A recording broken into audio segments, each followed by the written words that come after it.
Welcome to Life Happens, where Texans come to protect their legacy and prepare for the second half of life. Join your host, attorney Kim Hegwood of Your Legacy Legal Care, and our weekly guest as we navigate the challenges that emerge as life happens. Now here's your host, Kim Hegwood. Good morning and welcome to Life Happens with me, Kim Hegwood, and our very special guest today is Darlene Fuchs, and she's an author, and so we are super excited about having her on the show today. Good morning. Good morning. And so we're going to talk about the truth about caring for a spouse with dementia, and you wrote a book, and basically it's your dad's story. Is that correct? That is correct. And so just briefly, I know we're going to talk, post it later, but tell us the name of the book. The name of the book is Get in the Boat.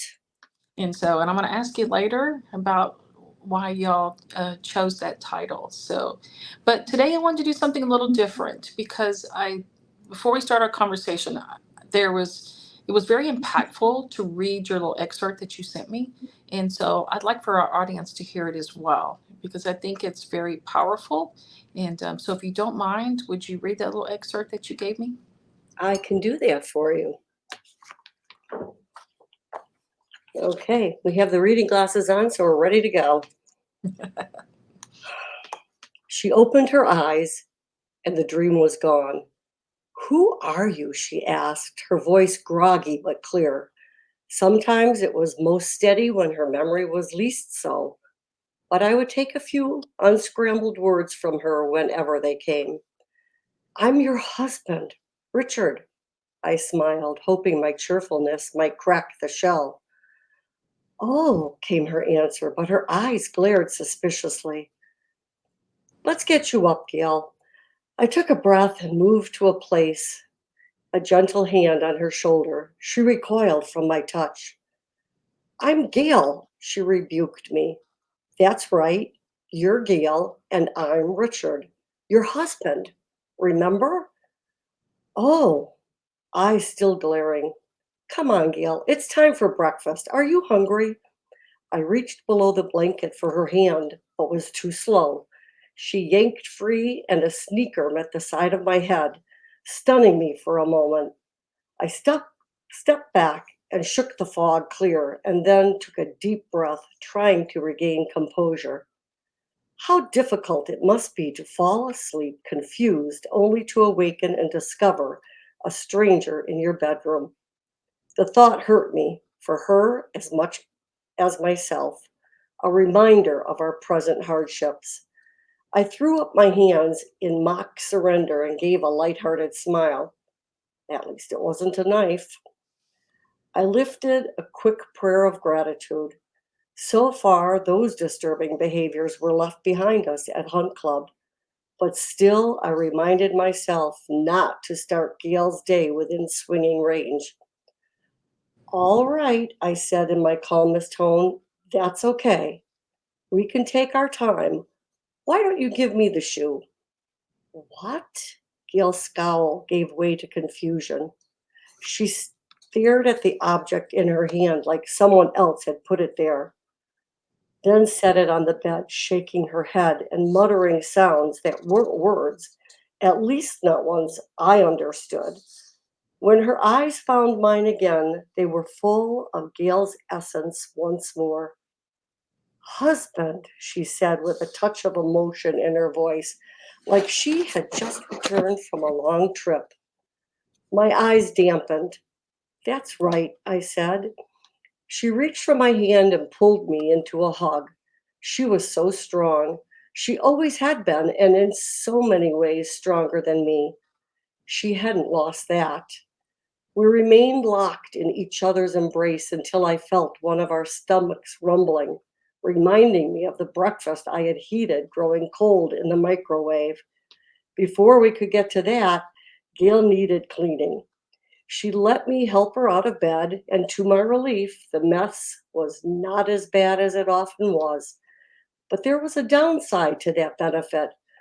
Her digestion had slowed over the last weeks.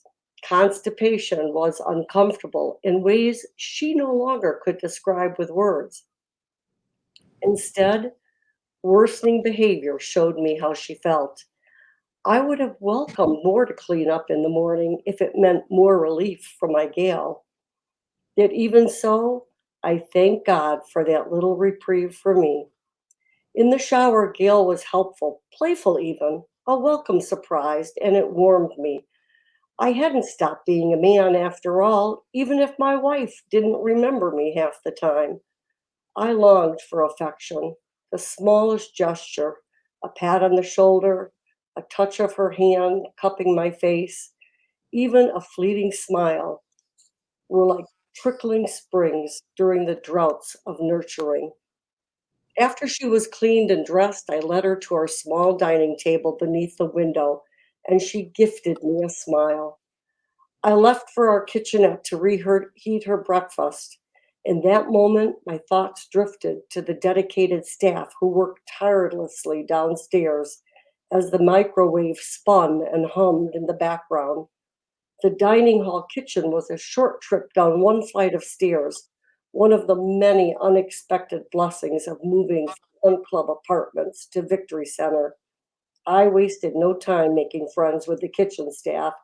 Theirs was a thankless job, particularly in a place like this, as I witnessed daily, in and day out.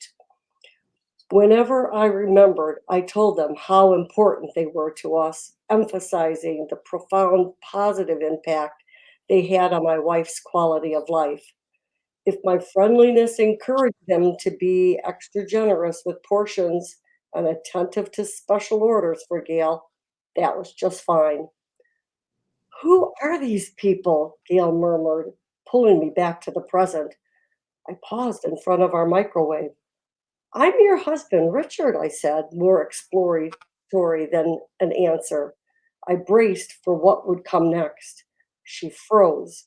No response, not even a simple turn of the head. Gone again, she muttered beneath her breath. To no one visible, at least to me.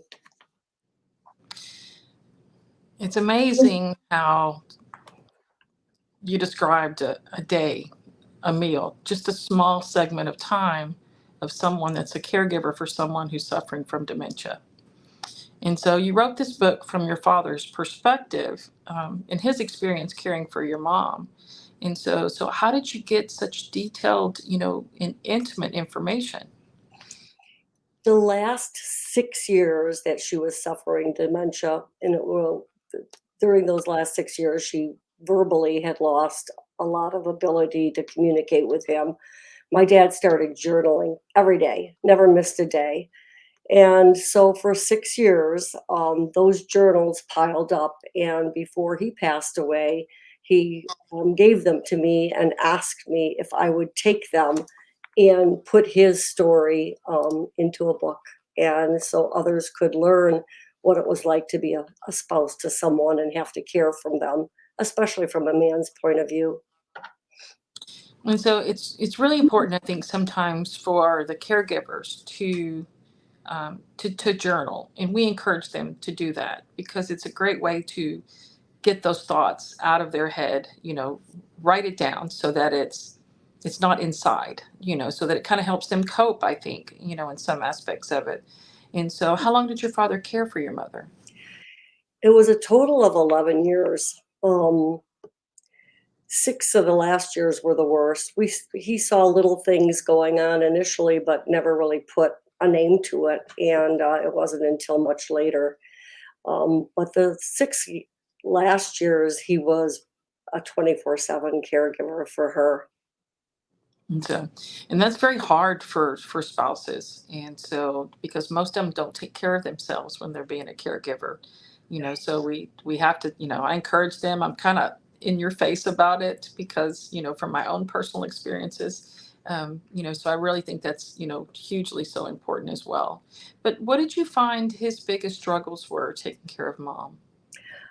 I think the biggest one that really impacted him was when she was unable to verbally communicate with him. Um, he had to learn a whole new way as she declined to communicate back.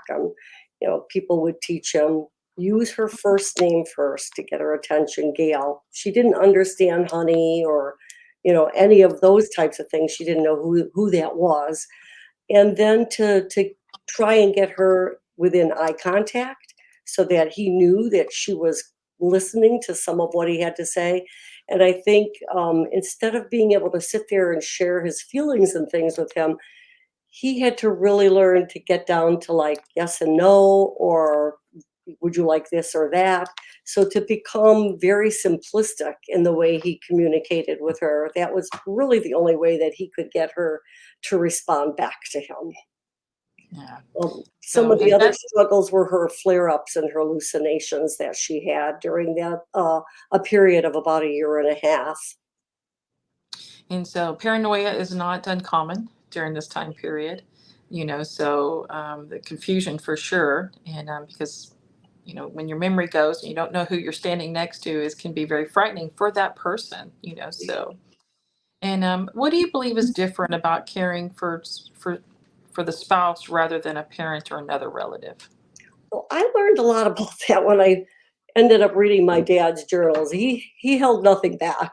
So it was from a daughter's perspective, it was a little bit difficult to read some of the things that he had put in there. As he stated in the passage that I just read, he was still a man, and he had taken an oath for better or for worse, and these were some of the worst days. But he was able to find different ways to be able to interact with my mom and find intimacy. If it was just sitting on a couch and listening to music and reaching over, and if she allowed him to hold her hand, um, cuddling, as we read in that passage, just being able to lay next to her or to sit close to her. Um, I think it offered both of them warmth, reassurance that they were still a couple. It is very difficult for a caregiver that is a child of a parent, but you can usually come and go, and you still have other family members that are real close to you as in an intimate relationship, ship as far as conversation and things.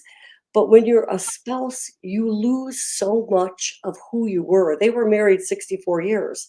So Wow. to lose that and not have something to replace that with is very, very difficult, I think, for a spouse. Yeah. So, what advice would you and your father give to someone embarking on this journey? I think the biggest thing is to maintain a routine. It helps a person be able to try and anticipate what's going to come next. Of course, we really can't anticipate that.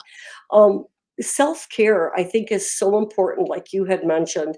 I could see there were times when my dad wasn't taking care of himself. And he became less of a good caregiver when he didn't take care of himself. If you're tired, you're overwhelmed, things just seem to escalate so quickly, and you forget then how to be tender and how to be able to be strong for that person. He eventually in the book was able to go out without guilt and play rounds of golf and score Good. well and be able to have some self satisfaction for himself. And when he was able to drop the guilt of leaving my mom alone and allow somebody else to watch over her, I think he became a much better caregiver. But you have to don't expect the unexpected and be grateful for the plateaus as they even out, and just learn how to deal with that. Oh, very good advice. And so, very good advice. Because I think that um, the change is tends to get so drastic that it's just, they're wandering into a universe they don't know how to navigate. And so, and speaking of not knowing how to navigate, tell our listeners one more time what the name of the book is. The name of the book is Get in the Boat. And I want you to tell them because you told me this story before we got on, and so tell our listeners why your dad wanted you to name the book that. Yeah, not my choice, his, but it's appropriate. he did a skit with a dementia care educator. And during the seminar, she played the dementia patient and sat in a boat that they had actually constructed. And my dad was the caregiver. And the whole premise of the boat was you can't pull the boat, you can't push it, you can't rock it. The person with dementia is sitting in the boat and you are there as part of their journey. You can navigate it some as far as maybe paddling away from rapid water or rocks that might be in the way, but you really are there as a participant in the journey that they're going through. So thus, get in the boat. So I thought that was very, very good title, so your dad did good. And so you can be very proud of him for sure. I So, am. and so tell our listeners how they can find the book, because I'm sure the rest of it's a great read. It's a good read. It's a great read. It is on Amazon. It's Get in the Boat, and it's in Kindle, softcover, hardcover, and audio for those that have a hard time of reading. And I think you'll enjoy it. So, Darlene, how do they find you? They find me at the website getintheboatbook.com and can message me, get in touch with me. I'm also on Facebook and LinkedIn. So Get in the Boat book, you'll find me that way. Perfect. And so thanks so much. This was great. And I so Thank you, appreciate you Kim. sharing your experience with our listeners, because it was really profound, maybe eye-opening for some, but it was very, it's so much. I mean, you could just picture yourself in your dad's place, if what he was going through. So it was very well done. And so thank you so much for being on the show. And we look forward to having you on again soon. Thank you, Kim. I appreciate it. Thanks for tuning in to this week's episode of Life Happens with Kim Hegwood. Be sure to tune in every Thursday at 10 a.m. wherever you listen to your podcast as we navigate through the challenges that emerge as life happens. The content of this podcast does not establish an attorney-client relationship or constitute attorney-client privilege, legal, medical, financial, or any other professional advice.